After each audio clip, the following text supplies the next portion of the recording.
Afternoon, everyone. Thanks for getting us started, Molly.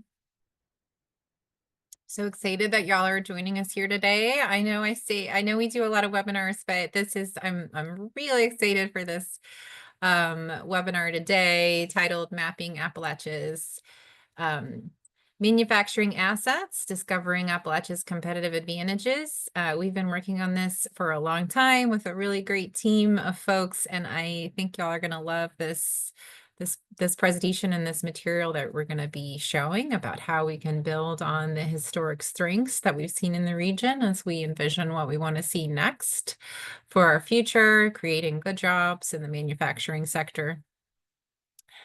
A few notes before we get the show on the road. If you would like to initiate closed captions, those are available through Zoom. You can do those by clicking either a caption button if you see that in your Zoom application, or if you might see 3 dots or a more button, you can click on that and then those closed captions should automatically appear.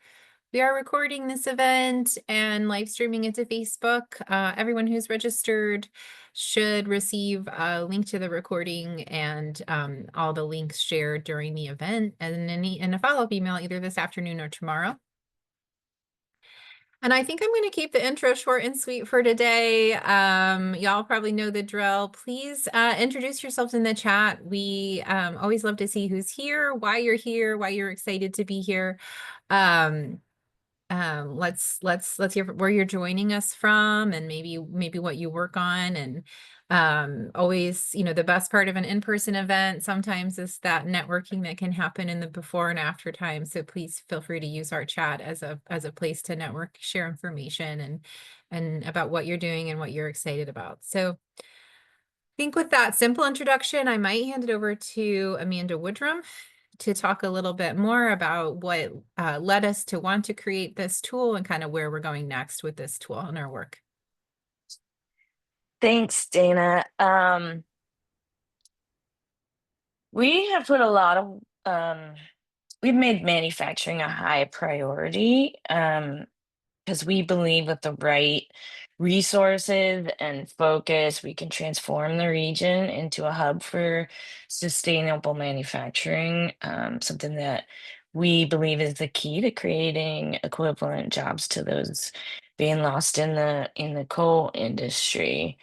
But to help get us to where the focus we need is in place and the resources are coming in to make the vision a reality, we started with a series of listening sessions, strategies, summits, developing a manufacturing team that met regularly, and identifying research to be done, asking the questions, what are the sustainable products of the future, the growing clean energy markets that Appalachia can realistically become a hub for, asking what the future of manufacturing looks like that is more sustainable and efficient and hopefully equitable. And the culmination of that research at this point is what you'll be seeing today. And it's a manufacturing story map. And we used all that research data to tell a bigger collective story. And this story map is going to be a work in progress. We're hoping today to get additional feedback from you all, and also ideas for what should be added. We are particularly interested in stories on the ground, about who's doing what cool thing already in the region. So hope you came with some knowledge there. And this is all leading. This particular event is the first in what we're calling the Manufacturing Summer Series. We'll be releasing a lot of the research we've done today, which we call participatory action research. Everything we do is informed by key stakeholders in the region. And the reason we do this work this way is because our big overarching goal is to create a collective vision, um, and work towards getting folks moving in the same direction, singing from the same hymnal, so that ultimately we can work together to create um, collective leverage and get those draw down those resources. At the end of our manufacturing summer series, we then are planning to do a fall manufacturing summit, manufacturing action summit. And this is where we're hoping to get feedback on a manufacturing action plan that would, identifies what we need to get from where we are to where we need to go to achieve that collective vision. Okay, and with that, put your thinking caps on. Think about what you might add as Wendy and Makash are going through the story map, and then we'll open it up for a conversation. So with that, I will turn it over to Wendy and Makash. Thank you, Amanda. Now, the story map we're about to share with you recounts our research into the regional manufacturing sectors of North Central Appalachia. It's available at our website, and Bakash Gupta, our data analyst extraordinaire, is showing you the page where you can find the story map and much more of our work. Now, we start our discussion of the story map with a warning. This is a longish presentation. It's 19 minutes. We're going to use it as a basis for discussion afterwards. So bear with us and we'll get into the story map now. North Central Appalachia is built for the clean economy. It is evolving to build the economy of the future. Rich deposits of coal provided the energy that fueled the rise of basic manufacturing industries in the United States. The Ohio River Valley of Appalachia, also known as coal country, led the nation in basic industries, producing the metals, machinery, brick, glass, rubber, cement, plastics, and more. As early as the 1920s, jobs in coal mining were already declining, but manufacturing remained strong. This doesn't mean that deindustrialization did not affect the region. It did. But we found the share of manufacturing employment in North Central Appalachia is and has remained higher than typical for the nation.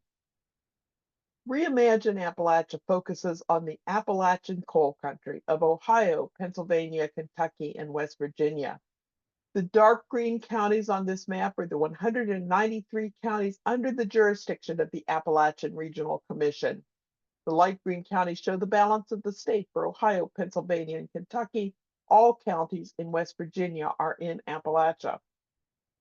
ReImagine Appalachia analyzed the manufacturing sector of the region using the location quotient, an economic formula that compares the share of employment in a particular industry within a region with the share of employment in that industry in a larger region, like in the nation. A location quotient of 1 indicates the share of employment in the region in an industry is average.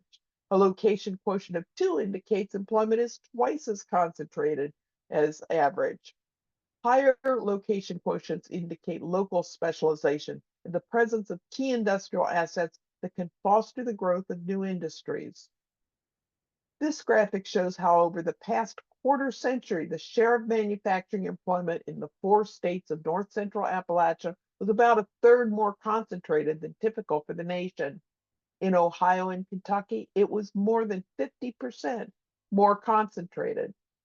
The historic manufacturing base shaped essential assets for the future: the skilled workforce, mature supply chains, dense transportation networks, access to major markets, to universities, technical training schools, and centers of research and development. This industrial foundation positions the region to play a vital role in the emerging clean economy, generating new employment opportunities.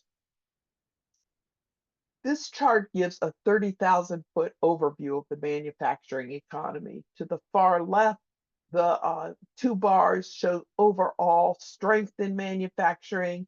in the region compared to the national average. The light green map, it's the 4-state region. The dark green map are the 193 Appalachian counties.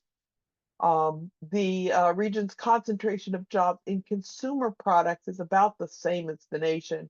It's much higher than the nation in production of building and construction materials, as well as in production of metals and durable goods. A more granular analysis showed us the strengths in selected industries. In this chart, we looked at industries defined by 3-digit NAICS codes.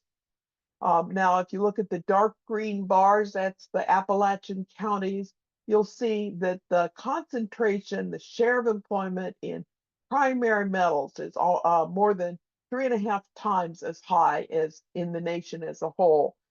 Primary metals, wood products, and plastics, there is a great concentration of jobs in these sectors in the region compared to the nation. Of the 21 manufacturing sectors analyzed, the Appalachian counties have an average or higher share of employment in 13 manufacturing industries. Here's how those sectors are evolving into the clean tech industries of the future. New investment has maintained the region's strength in metal production, fabrication, and machinery manufacturing. For example, components from the steel of West Virginia and from Nucor Steel's Kentucky mill produce new wind-ready steel to address a crucial need in clean energy development. The strength of the wood product manufacturing sector supports employment almost 3 times as concentrated as in the nation, serving construction markets from the coast to west to the Mississippi. This foundation facilitates evolution of new products like mass timber, which can help reduce carbon emissions of the built environment. The concentration of employment in plastics and rubber production is twice as high as average. Today, petrochemical and plastic resin manufacturers use locally produced natural gas to make resins from which conventional plastic products are made. This is an economic strength, but the market is changing. The fastest growth is in bioplastics made from crops, not natural gas. The region has what it takes to supply the crops, like hemp and sorghum, from which bioplastic feedstock can be derived, which can help the industry evolve into new and sustainable products, which can reduce the waste and environmental degradation and avoid natural resource depletion. There are many evolving connections between the basic manufacturing industries of North Central Appalachia and the emerging clean tech economy, but Kosh will review our network diagram on these connections.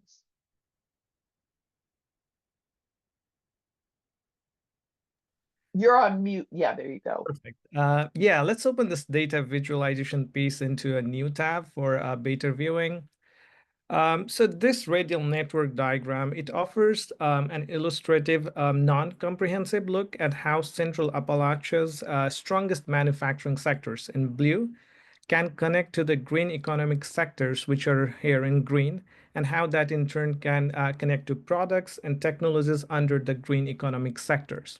For example, if I hover above primary metal, I can see that industry where Appalachia holds a competitive strength that we just saw a while ago. It connects to 7 different green sectors, including electric vehicles, green steel, wind turbine. Similarly, if I hover above energy storage, which is a clean economic sector, we can see that 3 of the Appalachia's competitive industries, chemical, primary metal, electrical equipment, can contribute to that green economic sector, and how in that process we can produce green battery storage, lithium-ion batteries. This is a reminder that Appalachia isn't starting from zero. The connection to the future are already here. A regional economy is built on local economies. ReImagine members have an interest in local economies that incorporate new clean technologies, renewable energy, and other green industries that address climate change and environmental degradation while creating good-paying jobs for Appalachians. This map highlights where those industries will grow. It shows where manufacturing employment is the strongest, as indicated by the darker shades of blue.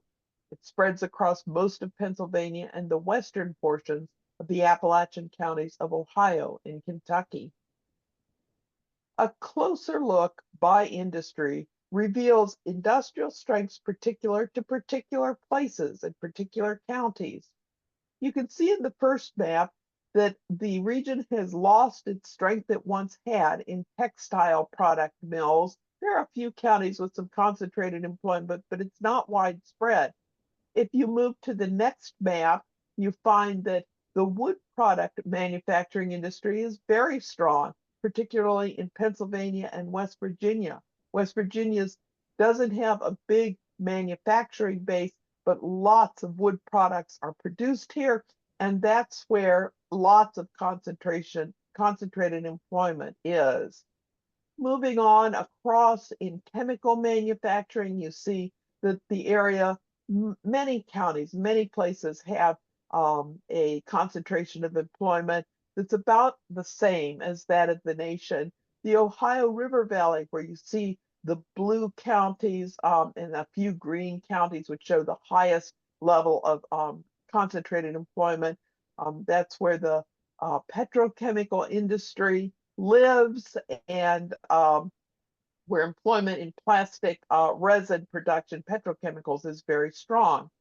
Moving on to the right, we see where those plastic products are produced, mostly all across Pennsylvania, but also good, strong employment in West Virginia and in the western side of Kentucky and Ohio. We have these detailed maps of place and industry as you scroll on across, and we have a dashboard which shows the connection of place and industry in a different way. Vikash will give an overview of our dashboard on manufacturing employment by industry and location. Thanks, Wendy. I'll open this one again in a new tab, which is good for better viewing. So this is a Sunverse chart, a mini dashboard, and it gives us an interactive top-down view of Central Appalachian manufacturing, starting at the state level and drilling down to individual countries and specific counties. Now, this dashboard includes information of 193 counties in the Appalachian region, and it helps us answer questions such as, where are the jobs? Which state leads in manufacturing? How about different sort of manufacturing? And how are these jobs distributed across like this 4 states or the counties within the 4 states? For example, I'm interested in finding how the Pennsylvania Appalachian region is doing in terms of manufacturing. As you can see here, Pennsylvania has a higher portion of manufacturing jobs, and that is about like 260,000. Just going here, we can find Ohio has about 92,000, West Virginia about 47,000, and Kentucky about 42,000. If I click here in Pennsylvania, it opens up to all the counties, Appalachian counties of Pennsylvania. I'm interested in Allegheny County. I'll click it here, and that opens up to all the manufacturing subsectors that the county has. Now, hovering over this outer section, you will get information on the manufacturing subsector, jobs in that industry, as well as location quotient. Here I'm seeing computer and electronic product manufacturing, and it has a job about 4,300, and the location quotient that is just shy of what is typical. And hovering over all different outer segments, you will get information of different manufacturing subsectors. I'll just use this arrow to go back to the initial dashboard, and I can leverage this drop-down menu to go back to the same sector that we just saw, computer and electronic product manufacturing. And what it does is that it filters through the data to give you information for just that sector across all the counties and the 4 states. Now, from this Sunverse chart, you can see how Pennsylvania is doing a heavy lifting in terms of computer and electronic product manufacturing. It has about 16,000 jobs, and we saw Allegheny had 4,000 jobs, so it's almost as like 1/4 of the total job in the Pennsylvania Appalachian region. So this dashboard is a useful tool to just go through different manufacturing subsectors, see how these jobs are distributed across counties and the for a state region. Analysis of a regional economy is a summation of data from places where the manufacturing happens, in plants and mills where people go to work every day and produce the goods we rely on in our everyday lives. In this map, we give information and show location of each of the 4 states and 2 counties from each state, one where manufacturing strength is the highest and one where it is the least concentrated, to give more of a qualitative overview of what makes up our regional manufacturing economy. The foundation of the old economy creates assets for new markets and economic activities. What were once liabilities become assets in the new economy. The streams that run red with acid mine drainage will be mined for rare earth elements while cleaning the toxic waters. Scientists and industrialists are exploring the extraction of critical minerals like lithium, magnesium, aluminum, and rare earths from coal ash ponds and other coal wastes. Shuttered coal plant sites are becoming industrial parks with copious acreage, industrial zoning, heavy electrical connections, access to water, rail, road, and air transportation, and located in communities with skilled workers. Bakash will give an overview of our shuttered coal plant dashboard. So this dashboard developed by ReImagine maps the location of retired coal plants across the 4-state Appalachian region. It helps better understand where energy transition are already underway and to explore opportunities for reuse, reinvestment, or remediation of former coal sites. So I will go forward and select all the state in the map, and it opens up, it shows different retired coal plant sites in the region. I will go and choose one that is in the southern western part of Pennsylvania. As I click it here, I will get a card that comes from the right, and it has different information attributes of that plant site. We get to learn about which county it is in, when did it retire. In days to come, we will be adding more attributes to this plant sites. You will also find a paragraph detailing what are the different competitive industries in the county where these plant sites are located. In addition to this, we also have different transportation layers to understand where these coal plant sites are located. And in order to do so, I will turn up certain layers and turn on the transportation layer. I'll just zoom down a bit. So for this plant site, we find that it is located or a navigable waterway passes through it. It is also closer to roads. There is just one that passed through this side. It is also next to a railway line. Similarly, we also find that it is not that far from a nearby airport. If we just zoom out a bit, it's about 30 miles. So this dashboard could be very useful to assess the reuse potential of site. It offers different coal plant sites and also the transportation network that this site may have.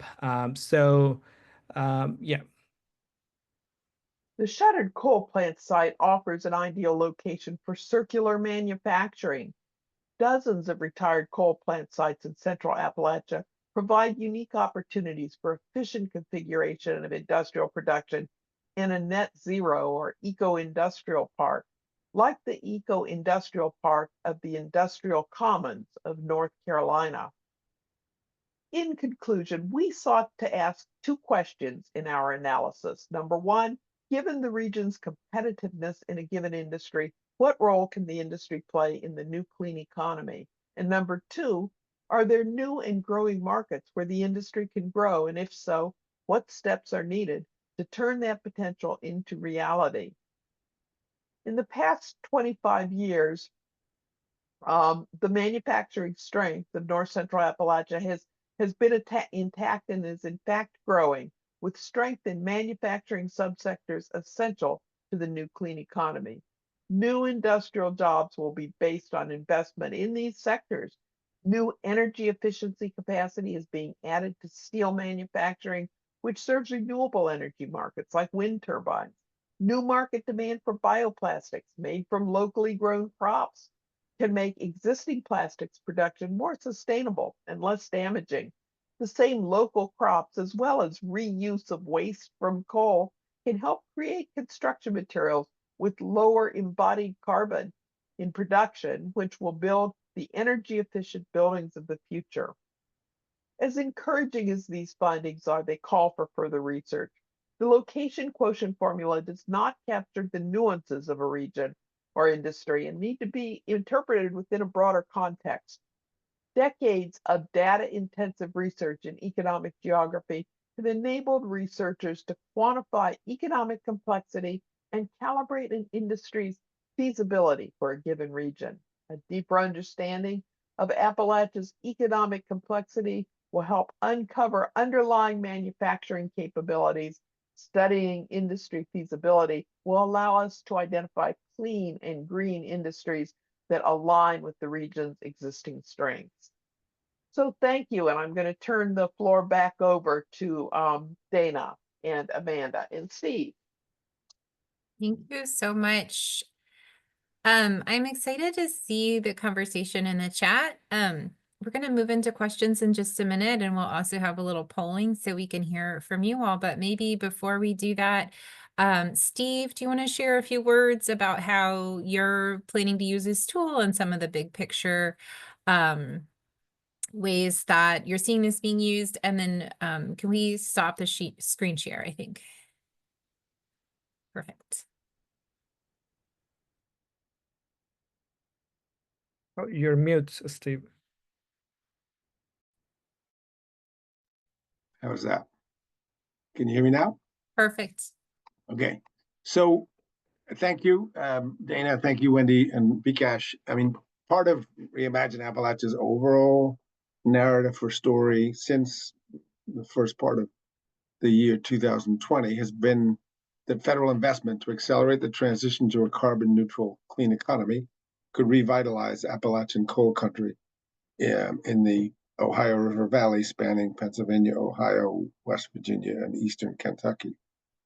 Part of that overall narrative has been that the region can be a leader in clean manufacturing. I mean, the simple location quotient analysis underpinning the story map, but also communicated, I think, very effectively by the story map, really supports our claim that the ReImagine footprint has a continuing manufacturing strength. At some level, it's surprising that those of us who are old enough to have observed and sometimes analyzed 40 or 45 years of policy malpractice for the most part at the federal level when it comes to manufacturing, it's kind of a relief to discover that, at least compared to other parts of the United States, the ReImagine footprint has significant strength.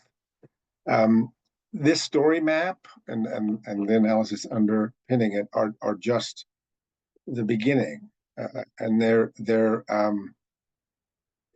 it's both a communications device, but it's also a network building and organizing device. ReImagine Appalachia is a pretty small campaign with an even smaller manufacturing team, which may be doubled in size when we brought Vikash on to work primarily on manufacturing. So part of what we're doing when we present this information is we're trying to extend our networks. So I'm glad to see, I think it's David Van Sickle, in the comments with some very positive feedback and wanting to connect with us. We need to crowdsource the deepening of the manufacturing work we're doing and the sector specific work to drill down on how manufacturing strength that still exists, like in the wood industry, for example, can translate into green building materials and mass wood. So folks in our audience today and folks who aren't here today are a critical part of the team in these difficult times, and actually given the history of manufacturing policy in the United States and to some extent at the state level as well,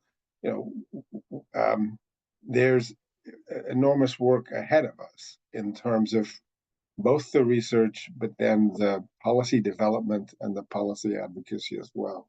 So thank you for coming today, and I hope you understand that we are counting on your feedback and where you see opportunities for collaboration or opportunities where the work you've already done can enrich our understanding and be incorporated into our materials. Please do reach out and please become part of the larger team that we absolutely have to have if we're going to get anything serious actually done. Back to you, Dana. And here we'll put our money where our mouth is. Steve was not joking around when he said we wanted to hear from you. So here's your homework assignment. It's already begun. I believe Liam also on it. As before I could even say his name, Liam has dropped in the chat how you can interact with this poll. And so, when we have 50 people on a call, I know it's difficult to have a really genuine conversation with everyone. We do welcome questions, we do welcome feedback. And so we can do that both verbally through the chat and through this interactive poll. So Can I go ahead. pause you for a sec? Oh, Absolutely. can we also spotlight Wendy and Steve and Akash? Because we wanna make this part very interactive. Like you put something on the dashboard and the panel speakers will sort of react to it as we go along. Great. Yeah, so folks can oh, perfect. Yeah, so we have some answers populating into the Minty. Thank you for folks for filling those out, and we have lots of fantastic questions populating into the comments. We'll give that just a minute to get moving. And then maybe as we're talking about this, we do have the question from a question in the chat about consideration of ownership, and the from some of our folks with the co-ops and with the underground system. I don't know if that is something that is part of the map, something y'all are integrating. It's always great to have those options brought up in the chat. So I wanted to name those if any of our speakers have any responses to that. And thank you, Wendy, for sharing our report. Yeah. Yeah, we have long been aware of and very interested in cooperatives in employee ownership and in shared service platforms. We have some excellent organizations that strengthen such organizations. The Ohio Employee Ownership Center, the Pennsylvania Employee Ownership Center, West Virginia University has a strong center, Kentucky. So this is a priority in many places. We work closely with Chris, what is her last name? Chris Clamp, who is really doing a great job publicizing the benefits of shared services platforms, which is very common amongst networks of employee-owned companies. This is a critical element of the kind of circular manufacturing for which the eco-industrial park is well suited. So yeah, we find this whole area of organizational behavior, particularly is related to the potential for eco-industrial parks and circular manufacturing in the region, as being a very important area to continue focusing on. Yeah. There's another question in the chat before I move us on to our next slide question for the audience in the slide, and that is, from David, about just the amount of data and that it can be a challenge for many to bring together the data on workforce, LQs, infrastructure availability, capital, et cetera, into a common narrative. And there's a question about what stakeholders need in terms of specific metrics and data that they're looking for. And I think we would ask that question back to the audience in part. That's something we'd like to hear from you all. What's the data you need? What's the most important pieces of the puzzle you need to tell the narrative that you want? But I also know that our speakers have done a lot of thinking about this issue as well. So I'll ask the same question to you all about all these pieces of the puzzle and how you're fitting them together and prioritizing them to get useful and usable information for communities. So I'm going to jump in here.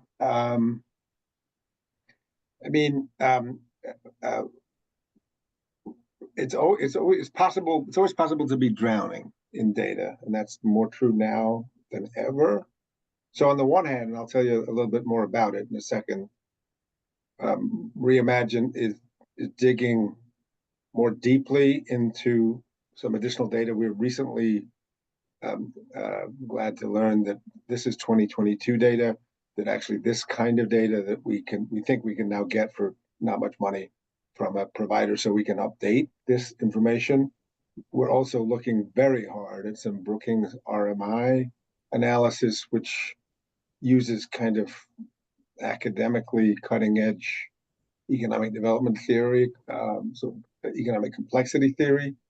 But because of the way ReImagine works, I mean, those numbers are supposed to tell you for particular places and particular industries. They're supposed to tell you, is a certain industry, including emerging clean industries, feasible in a certain place? Do you have the supply chain or the industries in places where the industry you're talking about, other places where it's strong? Do you have the complementary as well as supply chain industries? There's also numbers on what are called complexity of particular industries and complexity of particular places, which relate to more complex industries. By and large, tend to be more concentrated. So most places have an LQ of 0. A few places, think Silicon Valley and software, think in the good old days, Detroit and auto, places that have some of it have a lot of it, and therefore it's a powerful way. If you can specialize in an industry that's very concentrated, then you may get a lot of income and wealth from that industry. But one thing ReImagine's committed to is what we call signal versus noise, or again, what it has to be accessible.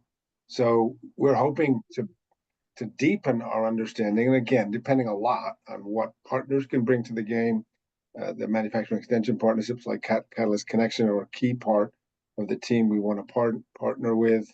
But so yes, we want to deepen our game. We feel like there hasn't been a state level, there certainly hasn't been a 4-state level industrial policy focused on the clean industries of the future. We want to fill that gap in research, but ultimately we want to fill that gap in terms of policy development and leadership. But so we'll look at a lot of data, but we promise you, we're not going to give it to you unless we think we're presenting it in a way that a normal human being could actually follow.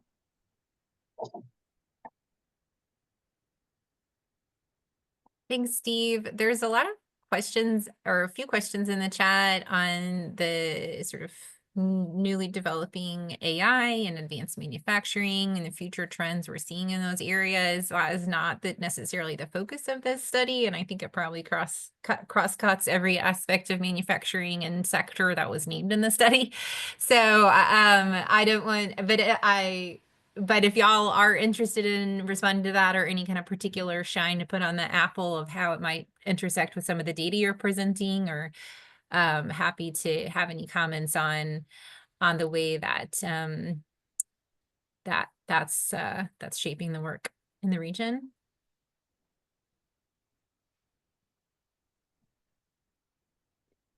And thanks to folks who are putting answers in the chat. These do help us shape our future research priorities, as well as, you know, the future work that we have coming out and the kind of data that we prioritize. So we're just, also, we love to highlight positive examples. So yeah, but go ahead. Yeah, that's Amanda. Can you also spotlight me for a sec, Liam? Yeah. I just want to say, like, what we are thinking about is redeveloping shuttered coal plants into eco-industrial parks where they employ, they share energy and waste management services, as well as engage in circular manufacturing where, one company's waste is another company's raw materials. And we've been thinking a lot about how data centers might fit in that role. They're, looking, there's going to be more and more of them.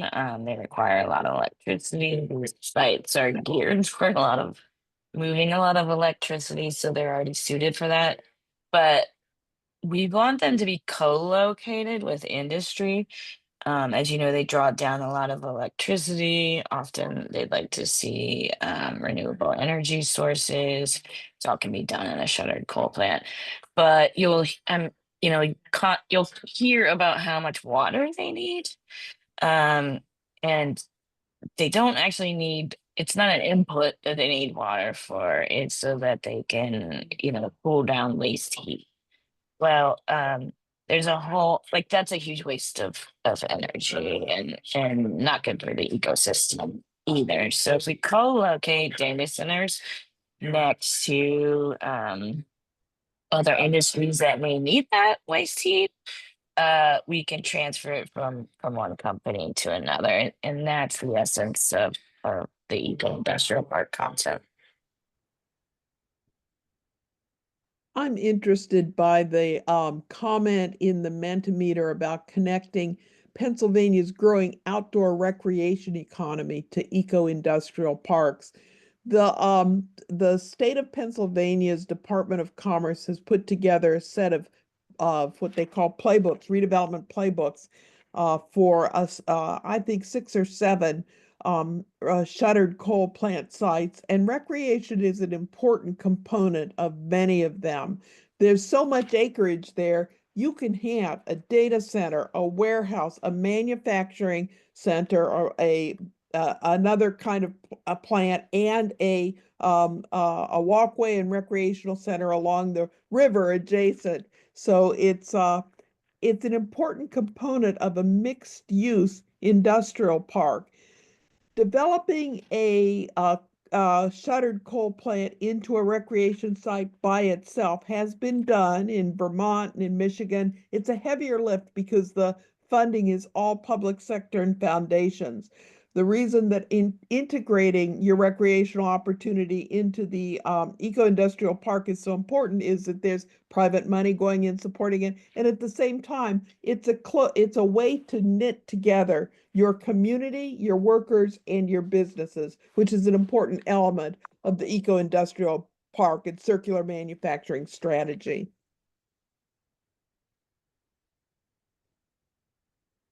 Thank you so much. There's a question in the chat, a little conversation in the chat about some of the categorization of which jobs are clean energy jobs or green manufacturing jobs, green jobs, all that. And I know this is something that ReImagine comes across a lot because we do work across so many sectors. And so, for example, is the remediation of a coal plant for manufacturing, how does that get categorized as if that's a clean energy job or not? So I'm not sure if our data folks have any answer on that. I put my best guess in the chat, but I'm curious if folks are thinking about that or any particular insight there. I agree with Dana on her assessment that it would either be under environmental services or under heavy construction.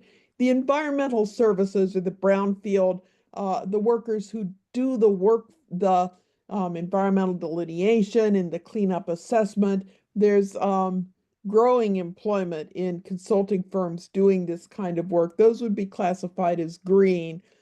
But a lot of the work on a brownfield site is heavy construction. It's, loads of dirt being trucked out, buildings being torn down, and this kind of thing. So it's a mix. So we have another slide here about the barriers to growing manufacturing in the area. It's something we think a lot about as well, and I'm sure everyone in this room is thinking about. So would love to hear any insights that folks have into that. And a lot of echoes in the chat for the value of co-location. Well, I mean, the huge barrier, I'm influenced by a session I was just in that RMI coordinated. But I mean, right now, a huge barrier to growing manufacturing is the extraordinary uncertainty around trade policy, which means it's companies, when they face enormous uncertainty, they don't know whether demand for domestic supply chains is going to be vastly expanded on a consistent basis because meaningful tariffs remain in place, and so that's part of the picture. But another part of the picture, and one that's maybe more readily, I mean, we can all do federal advocacy, but amenable to state and multi-state policy really is around workforce policy or economic development investments, including to repurpose coal plants. ReImagine right now is developing a manufacturing action plan, and implicit in our decision to do that, sort of growing out of all of the manufacturing work that we've been doing, is that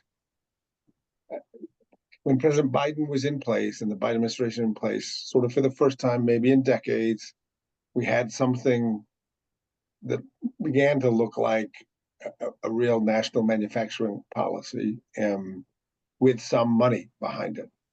But now there's enormous uncertainty, at least on the investment part of that federal policy. And so we think there's an incredible need for policy development at the state and multi-state level. And so that's why ReImagine wants to work with our partners to kind of fill the policy gap and identify sort of concrete initiatives that can be part of capitalizing on the assets the region still has in terms of the clean industries of the future. Steve, I want to thank folks who are putting their answers into the barriers to growing manufacturing in your area question here. A lot of overlaps. If Steve, bringing up the workforce component, workforce seems to be a pretty major theme in this. I wonder if Wendy, Steve, if you have any kind of thoughts, or folks maybe, because we do see these problems being named in the chat, and I'm also curious if people have recommendations for programs or methods for approaching these problems that they're seeing as being particularly effective that we could lift up, as it seems pretty clear that across the region we're seeing a lot of similar trends and barriers. So how can we work together to find the solutions past those barriers? Well, so ReImagine is a huge fan of apprenticeship. I mean, that partly means apprenticeship is much more prevalent in the unionized construction industry than it is anywhere else. And ReImagine and Keystone Research Center have done a fair amount of work already, and we'll do a lot more work documenting the strength of union construction apprenticeships, and including the growing diversity of new apprentices. But we're also a big fan. The footprint of manufacturing in the regions, the footprint of apprenticeship in the region's manufacturing sectors is sort of relative to employment is about a 1/20th as big as in union construction. So probably atrophied, although the historical data is it makes it hard to make strong statements about how strong it was, let's say in the 1960s and 1970s. But so there are some fantastic manufacturing apprenticeships in the region, and there's actually federal support for apprenticeship, has been for multiple administrations of both parties. There's support in Pennsylvania.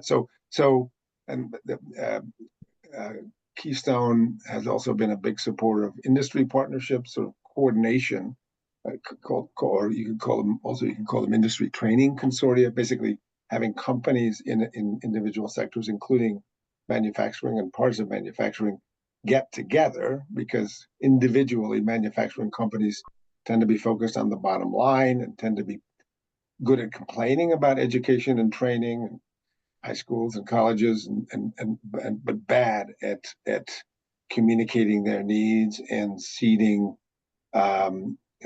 more functional collaboration with education and trainers. So industry partnerships are an institutional innovation that many states have toyed with, and Pennsylvania has been a leader in, although it's still very tiny compared to total employment. So the bottom line is it's partly a policy and political will and a scaling issue. It's not unlike some other areas of collective action in manufacturing. We gotta get serious about it. So it's not like we're completely lost in terms of how to address the frustrations of companies that can't find skilled workers, and workers and families and communities that can't find decent jobs. But part of a manufacturing action plan is kind of fleshing out some of the policies in the areas I just talked about, and then getting serious about coalition advocacy and state and local action, and maybe even federal action to invest in workforce and career structures that work. I want to piggyback on that and say that there's no doubt that the workforce is aging and people are retiring out, and there's no doubt that there's huge need for investment in ongoing training and support for workforce development. At the same time, research has demonstrated that too many major corporations in the United States no longer have human resource departments. Human resources are outsourced, or they rely on algorithms that seek the quote purple squirrel, which is the perfect candidate, and none of us are perfect. So organizational behavior has a bearing on workforce development. What we know is from our research is that North Central Appalachia has lots of we have a plentiful skilled workforce, and we have excellent training programs throughout the region. This is an ideal place to locate for those companies that take workforce seriously, and all companies have to take their workforce seriously. And we think that the research that we do has revealed more and more training opportunities, more and more segments of the workforce that can be drawn in, and we will continue mining those fields, because getting the workforce into the growing industries is the point of all of our work. Randy. A great comment from Dale about the work of identifying sites, ownership of parcel, utilities available as a place to start development, and some resources in the chat from Rika and Neil showing different efforts to help folks tackle those questions. So I just wanted to highlight those and encourage folks to share if they have more of those resources, because I know there are efforts to support communities looking at that. And we also have the handbook for redeveloping shuttered coal plant. Yeah, Rika dropped that in the chat just now. So where Rika and Wendy went through that specifically for coal plants. Yeah, and let me just add, your utility company stays on, the electric utility companies stay on top of site selection, site development, and industrial development opportunities like no one else. If you want to know about site selection, make friends with the community development and economic development people. of your local utility in your town. They've got staff that are on top of this. Great, and thanks for folks who have highlighted the areas of work of research in the Menti. These are very interesting. I don't know if any of our speakers have any response to these fantastic lines of inquiry here, or if anybody wants to join in with us as we look to tackle these lines of inquiry. There's obviously so many important questions as we look to work in a region with a really changing landscape, and we need to figure out what we're dealing as the great comment from Dave went, if you don't know what you have, you don't know where to start. And so these are great questions to help us figure out where we have so we can get started, right? And of course, we're all building the plane while flying it. I know so many folks in this room have already way past getting started. You're doing the work, but a little research can help too. So a couple of comments in the Mentimeter address eco-industrial park. We are working hard on a paper which addresses these questions. It should be out. I think we're releasing it in June. We think too that these are critical questions. What kinds of companies can co-locate and how do they make it work? And give examples of where it's happened. This is what we're working on right now and hope to talk with you about in June. Liam, maybe you can put the session into the chat. he already did. Great, thank Go you. on it. We're nearing the end of our time together. I don't know if there's any last questions, and I might actually stop my share, and if we have any last remarks from any of our speakers. Steve, Wendy, what kind of sticks out to you from today? Any last words for us? The focus on workforce sticks out to me. How do we connect our work on manufacturing with getting the people into the jobs? I think that's I've really learned something from this session. I'm very grateful. Yeah. Steve, any last thoughts for us? I talk too much. That's my.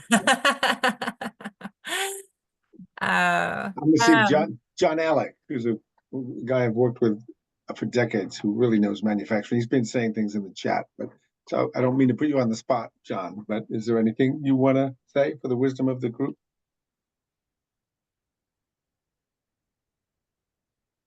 Okay, I don't know that he's still here, even so.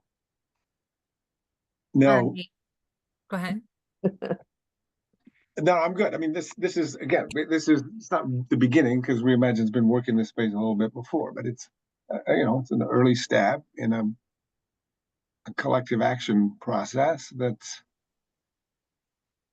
we're deeply committed to, and we are thrilled to recruit a few more champions in this call. And maybe it's the triumph of hope over experience, but let's get something done here. And appreciate your time and appreciate your shared commitment to making the place where most of us live thrive a bit more. So thank you, and we all need to keep picking up the spade and keep digging and doing our best.